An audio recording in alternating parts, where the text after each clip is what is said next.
SPR साहब, मेरी जरा गौर से बात सुनना। आप जब पैदा भी नहीं ना हुए थे तब मैं अपने मुल्क को दुनिया में रिप्रेजेंट करता था। मैंने अपने मुल्क का दुनिया के अंदर सर ऊपर किया। उठा के देख लें, आप भूल गए होंगे, आप पैदा नहीं हुए होंगे, जरा पता चलवा लें कि इमरान खान ने क्या पाकिस्तान की दुनिया में इज्जत ऊपर की या नीचे की।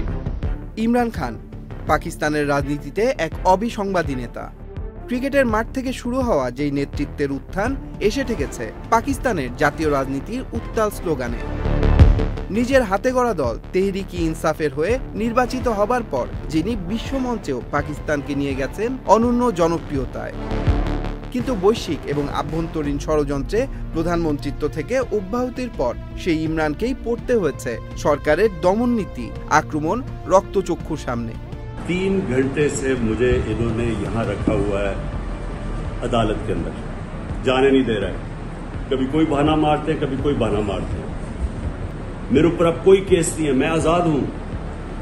उसके बावजूद इन्होंने मुझे यहाँ किडनैप किया हुआ है, जबरदस्ती रखा हुआ है। তারই ধারাবাহিকতায় পাকিস্তানের সাবেক এই প্রধানমন্ত্রীকে করতে হয় কারাবরণ। কিন্তু এত কিছুর পরও থামানো যায়নি তার ক্রমাগত উত্থান এবং জনপ্রিয়তা। দীর্ঘ সময় আদিওয়ালা কারাগারে তোষাখানা মামলায় অন্তরীণ থাকা সত্ত্বেও ইমরান খানকেই এবার আলোচনার প্রস্তাব দিয়েছেন পাকিস্তানের বর্তমান প্রধানমন্ত্রী শেহবাজ শরীফ। আর তাতেই পাকিস্তানের রাজনীতিতে এসেছে নাটকীয় মোড়। বৃহস্পতিবার 15 মে এক প্রতিবেদনে এই তথ্য জানিয়েছে পাকিস্তানি সংবাদ মাধ্যম the news international, Jio news সহ একাধিক গণমাধ্যম। দ্য নিউজ ইন্টারন্যাশনাল বলছে, গত সোমবার আদিওয়ালা কারাগারে ইমরান খানের সঙ্গে সাক্ষাৎ করে প্রধানমন্ত্রী শেহবাজ শরীফের সাথে আলোচনার প্রস্তাব পৌঁছে দেন পাকিস্তানের তেহরিক-ই-ইনসাফের বর্তমান চেয়ারম্যান ব্যারিস্টার গওহর আলী খান। তবে আলোচনার বিষয়বস্তু নিয়ে তিনি কিছু বলতে রাজি হননি। ইমরান খান সে সময় আলোচনার অনুমতি দেন বলে জানায় বেশ কিছু নির্ভরযোগ্য সূত্র।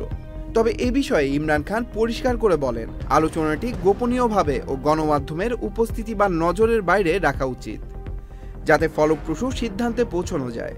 দলটির ঘনিষ্ঠ সূত্র জানায়, পিটিআই এখন সরকারকে আনুষ্ঠানিকভাবে আলোচনায় এগোনোর জন্য অনুরোধ করবে।